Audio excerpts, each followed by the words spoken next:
I just level up the stage. Go! Levier. All right, I'm here. All right, welcome to the What's Your Question podcast.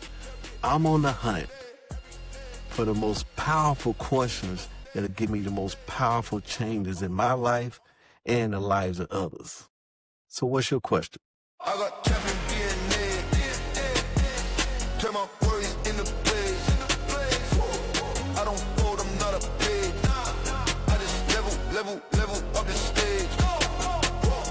I got champion DNA. Yo, what's up? It's your boy C here.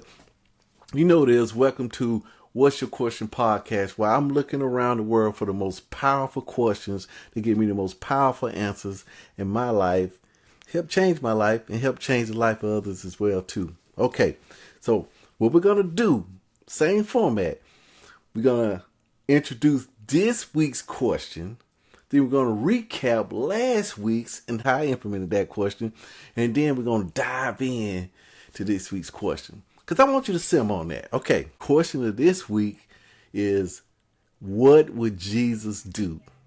Yeah, what would Jesus do? Now, you know, back in the day, they had the little bracelets on. What would Jesus do bracelets? You don't see them anymore now. It used to be around a whole lot. There was like a big following. So when I got that question, okay, we're going to come back to that question. Okay, we're finna dive in. All right, let's go back to last week. Last week's question was,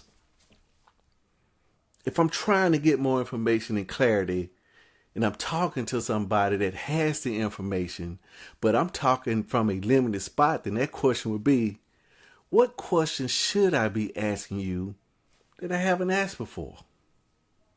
That I haven't asked yet? What question should I be asking you in order to move this forward that I haven't asked? So that was a question. That's a powerful question. But as I found out, it was not easy to implement because, for number one, it required somebody else's party, and I didn't really be truthful with you. I didn't really think that it was going to be that hard to implement. So I practiced it every day. I practiced it through scenarios of who I was going to say it to. Okay, this would be the right time to do that. But I never really got into a mentorship position. So I was having a hard time. You know, I can see it from a mentorship position, but I wanted to use this in a collaborative situation, you know, just working together with somebody. And I'm still going to use it, but I didn't use it last. I struggle with it every single day. And I think one of the things is that it wasn't as soft as the other questions, if you know what I mean. When I'm saying soft, it's because the main thing that I'm trying to overcome is the fear of moving forward, making that decision. It's softening fear up to where it's not fear. But when I wanted to go ahead and use this question, right, this is what I was working with, right? But I had a customer that, you know, I never got into a deep negotiation phase or a good sit down with my kids or family, you know, because I could use that, right? And I plan on using that with my daughters and with something. I never felt that I was comfortable. Hey, this is the time to use it. Even today, I said, hey, look, today is Go For No Fridays. I'm definitely going to use it today. I had it all picked out of when I was going to use it, but my participant did not participate with me. The person that I was going to call and try to work the deal out, it kind of worked out itself. You know what I'm saying? Everything kind of worked out because things were kind of falling apart. So I never did implement that question last week. But that question is still on my list. I have to implement it next week because one of the things the guy said from the one thing is, okay, I got this set up that I'm gonna take these steps. I just got through doing my squats. Hey, what are you gonna do? Have a plan in place if you miss a day. I know you got it broken down to daily activities, but what do you do when you miss a day? How do you catch up? And he said the best way to catch up using that 80-20 rule is for the first, see, I like this 80-20 rule, okay? So I'm getting back to this question, right? I'll get back to this question. What would Jesus do? But I want to tell you about this question last week. Why I didn't quite use. So I got to catch up this week. So this week I'm gonna have to do 2 questions because I want to front load this thing. That's why I'm jumping in these questions now, because what I'm doing is front loading my year. The first 20% of the year, I should give that 80% effort in the first 20% of the year. You see what I'm saying? So that 80-20 just plays in as universal. I've always liked things that are universal. But coming clean with you, I did not implement that question. It was harder than I thought. So I got to find ways. You know what I just thought about? I'm going to use the other questions to soften this question. That's a good idea. That's a good idea. I'm going to see how can I use the other questions to soften this question so that I can use. And that question is, what question should I be asking you that I haven't asked yet? Man, I could have used that anywhere. But that fearless thing in here, it just kind of come up. It just kind of fights you down. You got to fight through it because it's false evidence appearing real. It's false, but it appears to be real. And I've been acting so, but now I know we're getting better. We're getting better. It's the main thing. Like when I was talking, just working through some things, I'm talking to myself like a friend, right? Man, you're getting better. Carlton, you're getting better. You're getting better. Keep going. Keep going. All you're doing is just getting better and better. Then I know that as I get better, then I'm going to be able to help more people. And then it's going to make me feel even better. You see what I'm saying? Because at heart, I'm kind of like a people pleaser, but we're trying to get past it, right? Okay. All right. Here we go. Now, this week's question. What would Jesus do? See, they had these bracelets out. WW. Let's see what that said. WW. Okay, that's slick. WW. What would Jesus do? The reason I was looking at my hand because, here's what I've been doing, right? I got a big TV down here. I know I'm getting off the subject, right? I got a big TV. So I've been down here staring at this phone, right? Staring at this phone, and I normally have to click it on and then come back around here, jump in front of the screen. Then you never know how you looking on the screen. But then, for some reason, I was messing with my watch, and then I looked at my watch, and guess what, man? It shows it on my watch. I'm telling you, these Apple products, man, they pretty good. It shows on my watch. I can start and stop this recording right now. I know how I look. Man, that's awesome. That's awesome, man. I'm telling you, I know I'm moving in the right direction. I know it's going in the right direction. You see how that just clicked in? Okay, all right, okay. What would Jesus do? So here it goes. So I was looking that up, right? And I said, hey, I never Googled it. I always seen it. It's like one of these words. You know what the word, you don't know the definition of the word, but you know how to use it in a sentence. So what I'm doing, we just diving in. We just analyzing every single word because we're getting down to the power of words because that's our superpower. We're going to dive into that a little bit later on. But you see what I'm saying? This is our superpower, is crafting these words. Okay. All right, here we go. So what I did, I Googled it, right? I Googled it and looked it up. And then let me see what it said right here. Let's see if it still shows right here. Say that I thought they say the concept is based on the epistle to the Galatians, chapter 2, verse 20. But this guy wrote a book back in 1896. That guy name was Charles Sheldon. And the name of that book was In His Steps. Man, I didn't know that. I thought they just made that up in the 90s, but that was a resurgence. So it's back in 1896. But let's go ahead and what I want to do is just go ahead and set this up, right? Because what it says in Galatians, because this is, we talking about these books. See, that's my first book that I would suggest anybody have on their shelf. Then after that, it'd be the one thing, and then the 4 agreements. You know what? I throw the Atomic Habits up in there too. Yeah, all that's in there. So I got I'm rounding out my top 5 must-have books that are universal, right? And all these other books, I compare them back to the Bible because, guess what? Straight truth. Okay. So here it is. So let's say Galatians, chapter 2, 20. I have been crucified with Christ, and I no longer live, but Christ lives in me. The life I now live in the body, I live by faith in the Son of God who loved me and gave himself for me. You see what I'm saying? Okay, so that's the context of it. And that's what I've been trying to do. That's when people say they get into the zone, because we all connected. We all connected to God, to a higher power. We are connected to Jesus. We're a conduit of that energy flowing through, right? So we know what that is, right? So, but we have to be reminded. See, that's the key thing. And that's what all these questions, and that's what that bracelet do. That bracelet was reminding people, okay, in certain situations, hey, what would Jesus do? But first of all, you got to know, what would Jesus do? What did Jesus do in these areas? Otherwise, you can't answer that question. So it gets you to get into your Bible, read the stories.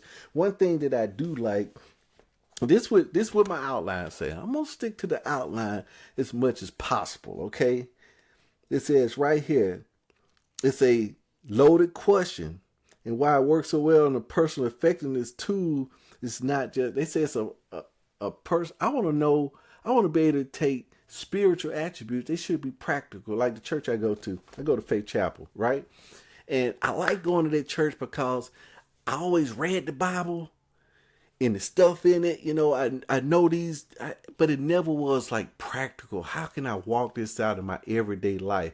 And Pastor Mike talked about a lot of stuff on how to walk this out in my practical life. To now I'm sold out, because every question that come up, right? Every question that come up, every challenge that come up, it's gotta be in there. I believe all of it's in there. It's already been lived before. It's nothing under the sun that somebody else ain't already going through. That's why I'm up here talking. I know this is my journey. Somebody out there already said, oh man, I remember when I went through that question deal.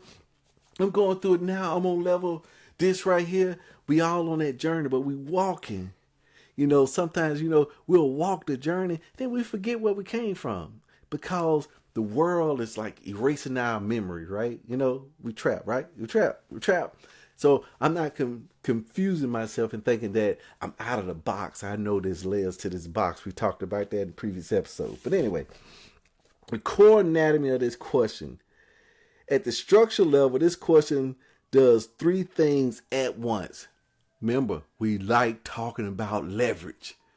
Doing two or three things at once. They coined that to multitasking. If y'all haven't read the One Thing book, if y'all haven't read the One Thing yet, then you understand that one of the thieves or lies to productivity is multitasking. You know, people, they coined that phrase multitasking because it seemed like the computer was doing several things at one time.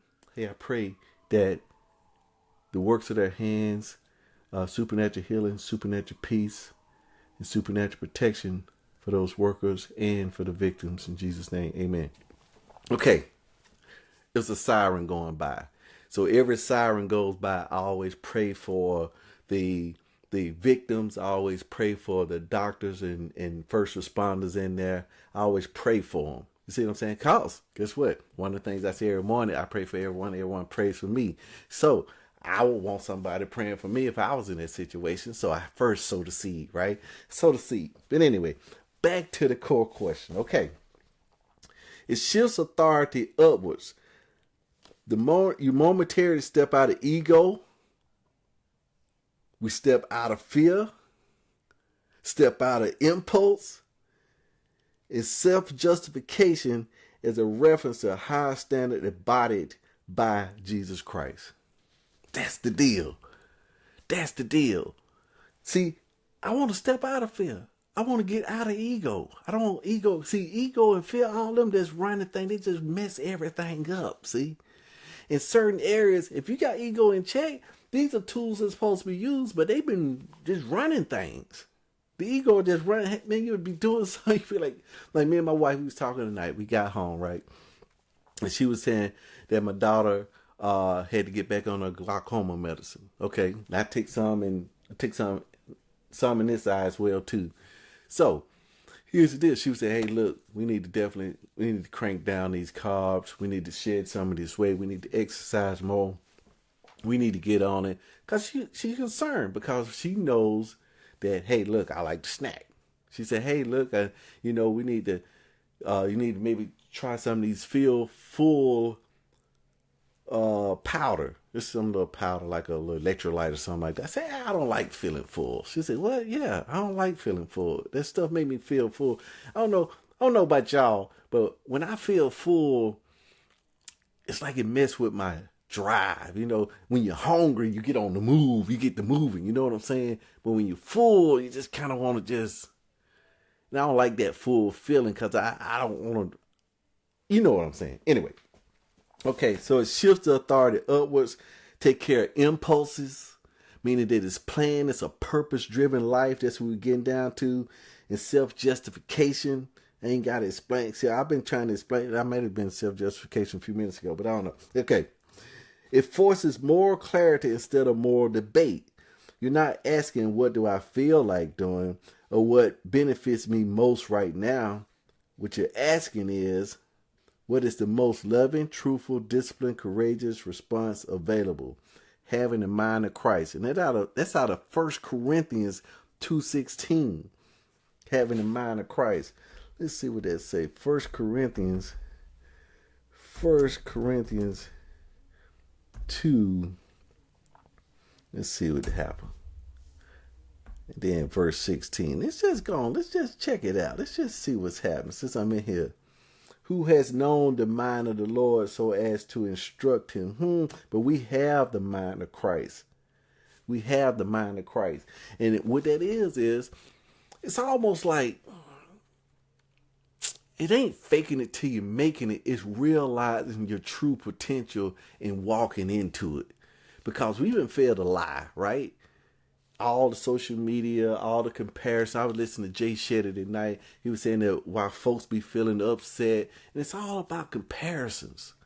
You're comparing you're comparing your inner self, the part that you know deeply, to everybody else, external self, which you don't know deeply. You're just seeing the best parts of people, but you're comparing their best parts to your worst parts. So that's a big gap. So yeah.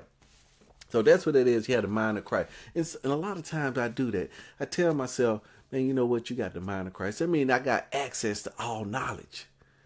I got access to all knowledge. There's no fear in the mind of Christ. There's no fear. Just imagine just going through without fear. The only way you can go through without fear is that you got to go through it in all love. Because where there's love casts out all fear.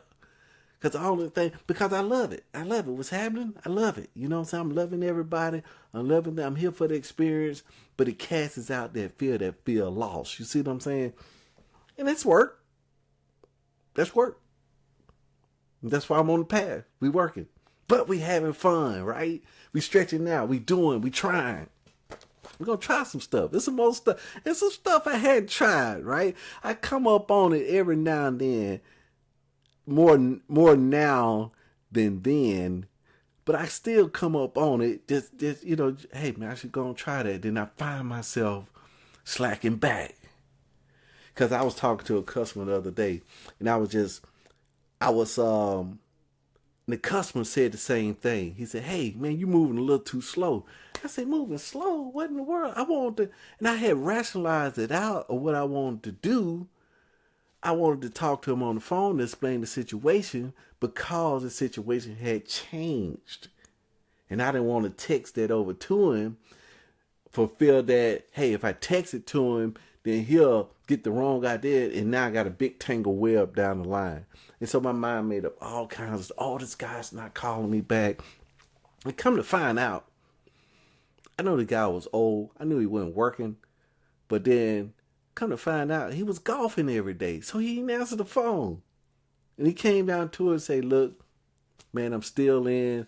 My wife want to do something a little bit different. And I look back and see, here's the thing we can do. I look back and I say, hey, what happened? Did I slow down? Because you ever been behind somebody driving and they texting and driving every now and then. Right now, we know when people texting and driving. Because number one, they start slowing down, start weaving around just like that. And then next thing you know, you pass him. He left back out in the dust. And then you driving mind your own business. Then somebody coming up behind you doing 100 miles an hour and zoom right back past you. Next thing you know, they start texting again, slowing back down. It's always remind you of the tortoise and the hare. But it's funny, it's just funny. It's just funny. But anyway, I found myself, I rewind it back because here's one of these things. You got to be able to maximize your imagination. You got to spend time practicing your imagination. I had listened to this book one time, and this guy was saying he had these imagination exercises that I had to be able to picture a rose and the petals of it. And you would practice. He said, practice on this thing. Man, I practiced like 10 minutes, 15 minutes, then picturing a room, then picturing this, just working my mental faculty because that's where the power is going to come from. Because if I can't see it, I can't have it. I can't plan it. But anyway, here I am right here. So that's what it was, right? Now, so the other thing that it collapses complexity into character. Instead of overthinking tactics, gosh, man, this thing, you know what? I think because the way Chat GPT does these things, it already knows my purpose of what I'm trying to do, what I'm trying to overcome. I'm trying to overcome this fear. So I'm starting to look at, it's tailoring these questions to what I'm trying to accomplish. What is learned over each question is learning. That's what I want to find out at the end of the year. I'm going to compile this thing, right? But instead of overthinking tactics, you focus on who you are being in the moment. Right now, miracles, human being, not a human doing, not a human done. We are a human being. We are being in this moment. And here's the key thing. Here's the key thing, right? God told me, everybody, I'm out looking for miracles. Everybody looking for miracles, right? But the miracles only happen right now. And sometimes we find ourselves, I know I find myself not wanting to be right now. I want to be in the future. Hey, I wonder what this gonna be like. We talking like being in the future. We're talking about it. We're not talking about planning in the future. We're talking about escaping the present. So we either escape back to the past and remember the glory days, or we escape to the future. Or, you know what I'm saying? And just remember, this is what it could be. But right now is about all the miracles happen. Right now, in the quantum realm, I'm getting deep, quantum realm, it has not collapsed yet. This is where things that it haven't happened, so I can make it happen. It's unfolding to the way I'm seeing things. Everybody see things different. Rose-colored glasses. Everybody see things different. I know that was a little deep. Little quantum stuff. Yeah, I know I'm a Star Trek. Y'all see the stuff, man. See the Stargate. Right? You know I had to do that, right? Okay, anyway. That's why this question has survived centuries. It's not just about religion. He said it got to be centuries. It's about alignment. What makes you more effective in 3 main areas of human existence is what I asked it. I got 3 main areas of human existence. Let's do it right this. Faithful execution of faith. Now, I use this word faith. I was reading a book because what helped me in a lot of avenues is faith is developing that imagination, see? Because it says it. We should be able to control the imagination, every high thought, bring it into captivity, into the obedience of Christ. Boom!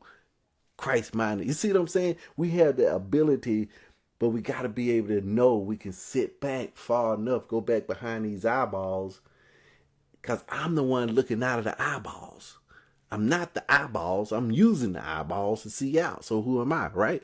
But I have the ability to do that even back behind the eyeballs, but back behind my thoughts, the brain. Now I'm sitting back here somewhere, right? Sitting back here somewhere, like looking down on myself. That's when you're getting deep. When you just watching everything. I'm like out of my body, right? Just looking, observing, checking the things out. That's what we want to do. Anyway, that's what I want to do. That's what I want to do. Inner world, mind, and emotion identity. What this question does internally, it interrupts fear-based reactions. Yes. It comes emotional reactivity. Yes.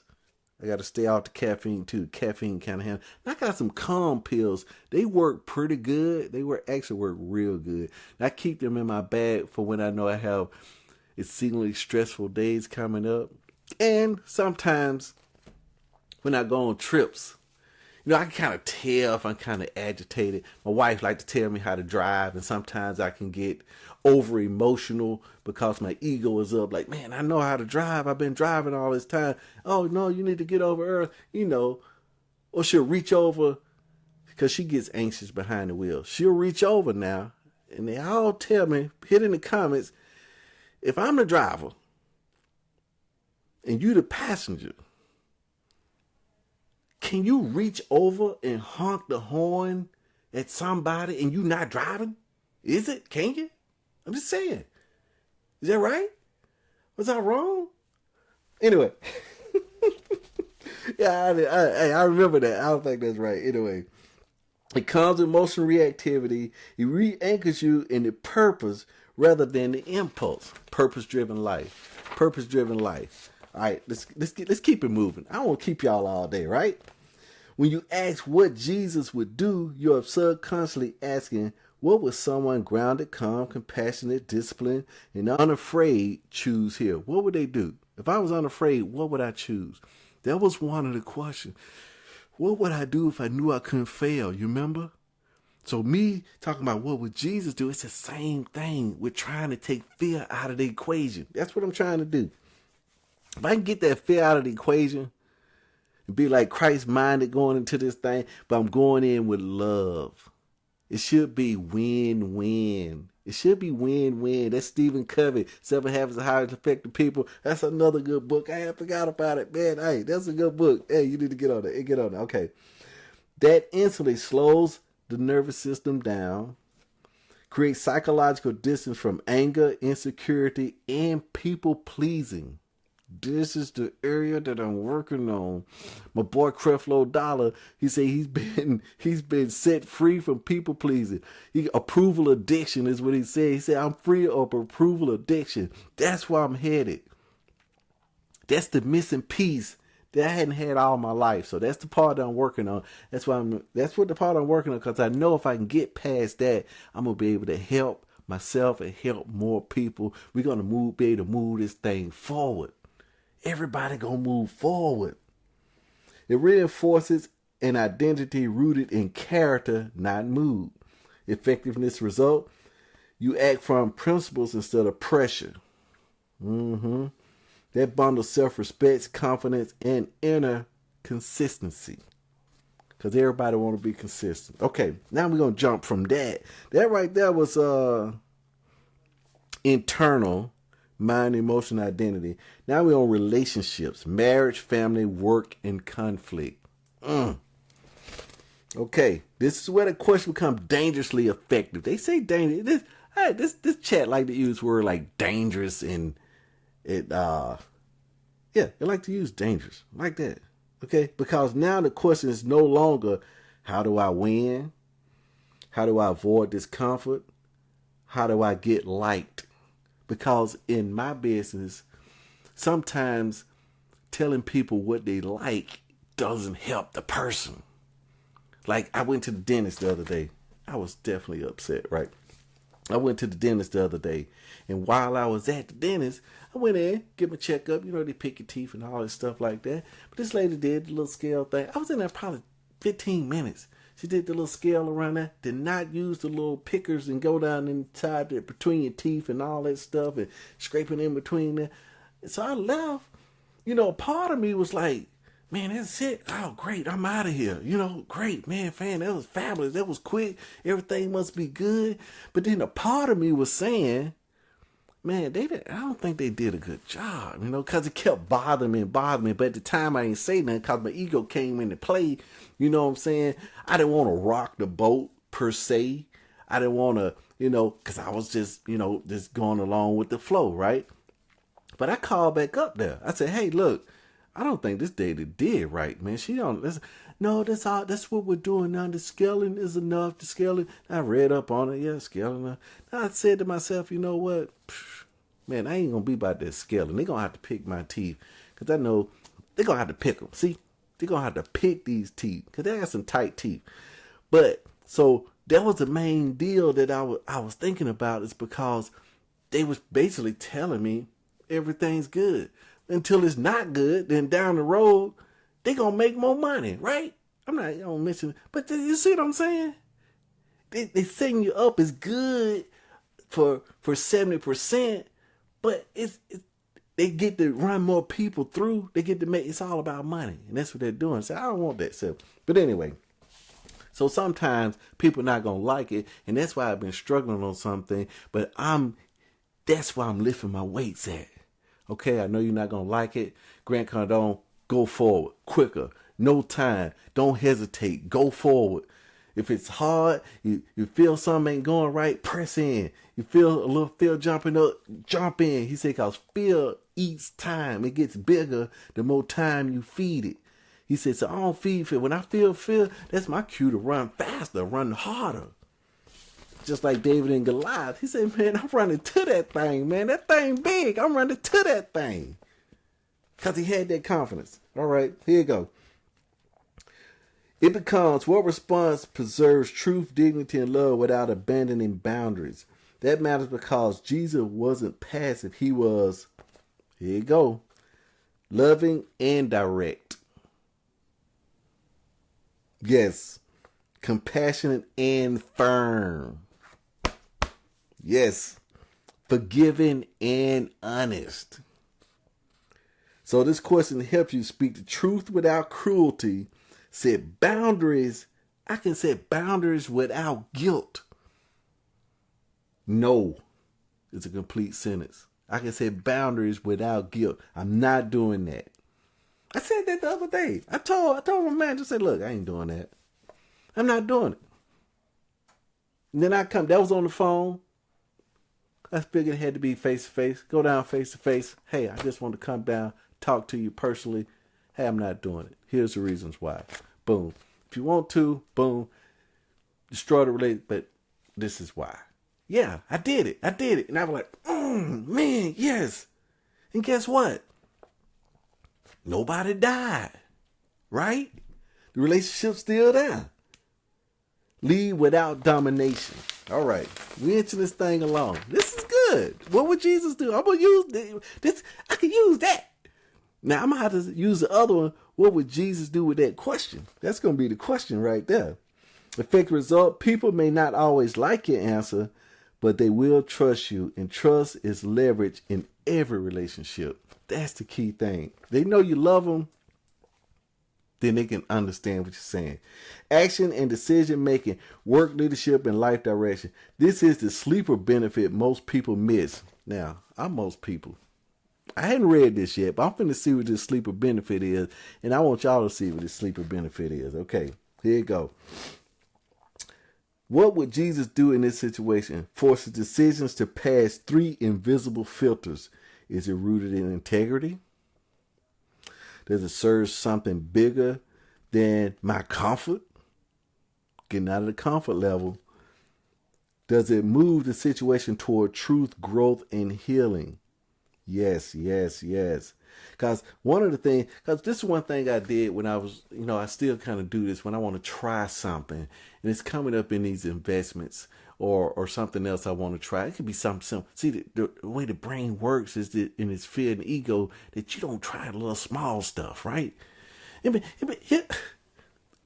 is crazy, right? I know it. I know when you say it out loud, if y'all look at it, man, the brain and body, they do some crazy stuff based on fear. See, we're going to do more stuff to avoid pain than we will do to gain pleasure. Like somebody said, okay, you're going to make X amount of dollars. You're going to make $100 doing this. I need your help. Let's roll. Then you tell the same group, you're going to lose $100 if you don't do this. Let's roll. Who you think going to roll quicker? The people making 100 or the people losing 100? You see what I'm saying? So that's what I'm talking about. So one of the things is something I want to put some flowers outside, right? And I said, man, man, I want to put the wrong flowers. I need to research it. Man, I've been researching this thing like 9 years, right? It's crazy. 9 years, right? 9 years. It's probably 10 years. You know what I'm saying? But anyway, so I was saying all that to say, sometimes tell myself, okay, I'm finna go ahead and try this. It's just going to cause somebody serious bodily harm. It's going to cause me serious bodily harm. It's going to cause me to lose a massive amount of money. Cause somebody else to lose a massive amount of money. Then if it's no to those 4 questions, maybe I think it was one other question. If it's no to that, nobody ain't going to get hurt or die or nothing like that. And they ain't going to lose a ton of money. Then I should go ahead and try it. I was trying to do that. Like 5, 4, 3, 2, 1, boom. I think that was Mel Robbins, right? Okay, jump. Okay, back here. That eliminates short-term thinking, manipulation, avoidance disguised as being nice. Yes, I've been that. Being nice, and I'm avoiding the whole situation. It pushes you toward courageous conversations. I want to have more of those. We see them, but I want to have more of those. Clear decisions. Yes. Clarity. Decisions. Yes. No. Consistent leadership. Yes. The effectiveness results, you stop drifting. Consistent choosing beats perfect planning every time. Man, say it again. Say it again. Consistent choosing. Not that they right, but consistent choosing. I choose. That's right. That's right. That's wrong. But is it wrong? It's just not right. It's not what I wanted, but it's not necessarily wrong.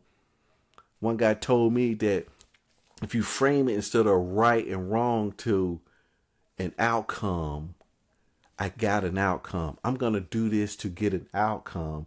And then based on that outcome, I'm going to do something else and get another outcome. So in that context, I always win because whatever I do, I always get an outcome, right? We're trying to soften this thing up. I'm trying to soften it up. All right. Effective result. You stop drifting. You choose, right? Why this question is so powerful specifically for me? That's what it said. Based on how you think and speak, this question directly counters over accommodation, fear of being seen as wrong or inconsistent, hesitation to lead decisively. Because the moment you ask it, it burden shifts from what if I mess up to what aligns with truth and character right now.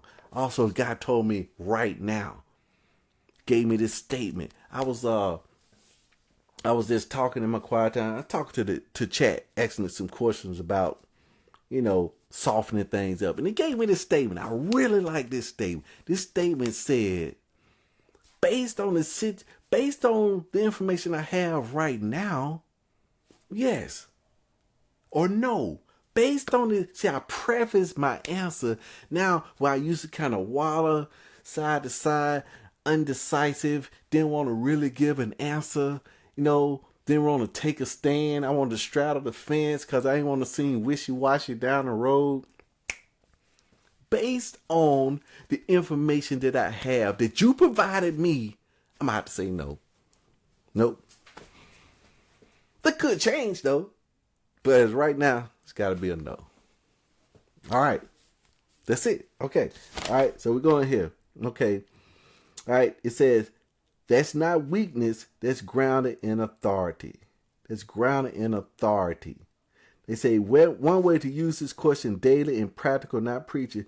When you feel stuck, ask it in this sequence. What is my impulse right now? What am I afraid of losing? What would Jesus do if the goal was love and truth, not comfort? Then act on the answer, even if it is uncomfortable. That's where growth lives. That's where Jesus lives. That's where love lives. Okay, all right, so we got the plan. Now, gotta ask AI. Okay, how can I preface this question for AI, right? How can I preface this question for AI? Let's put it together.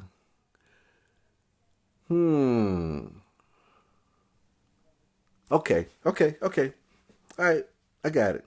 Let's get it online. All right. Yo, what's up? You there? Yo, yeah, I'm here. What's up with you? Okay, I got a question for you. I want to know how you would use this question in your everyday life. The question is, what would Jesus do?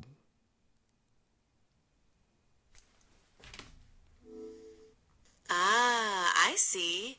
What would Jesus do is a question people often use to guide their moral decisions and act with compassion and kindness. As an AI, I don't have personal beliefs, but I can process and understand the significance of such a question in human context. Okay, so how would you use it if you did have personal beliefs? If I had personal beliefs, Uh-oh, you heard that thing. They cut off. Hey, you there? Hey!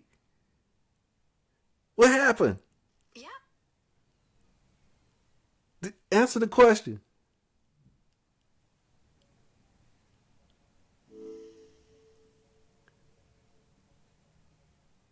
Yeah, I'm here. What happened? The answer to the question about what would Jesus do? Yeah, what would Jesus do if you had personal beliefs? That's a tricky one since I don't have personal beliefs in the way humans do.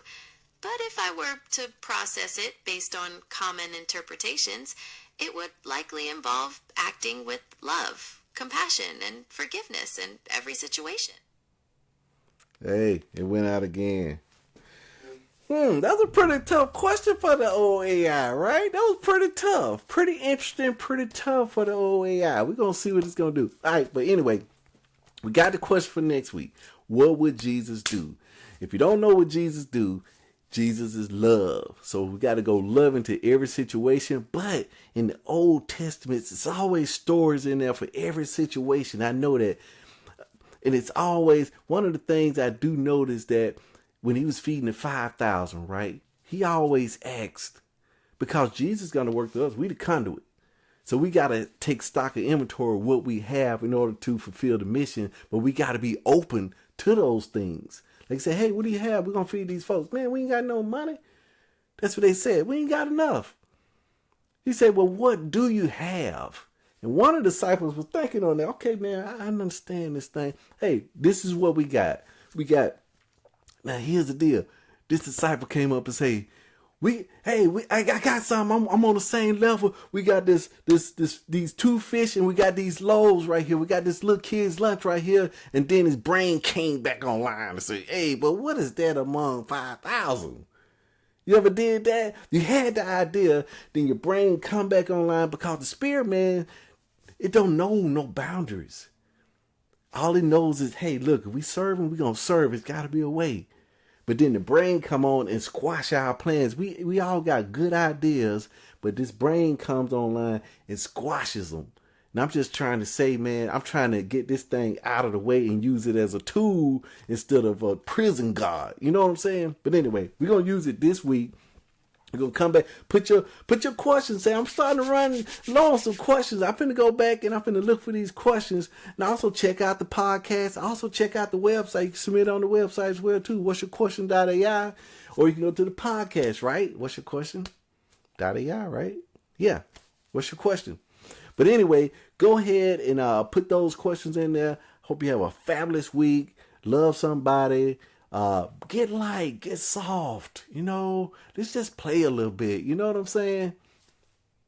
And what's your question? I just level up the stage. Go. Levier.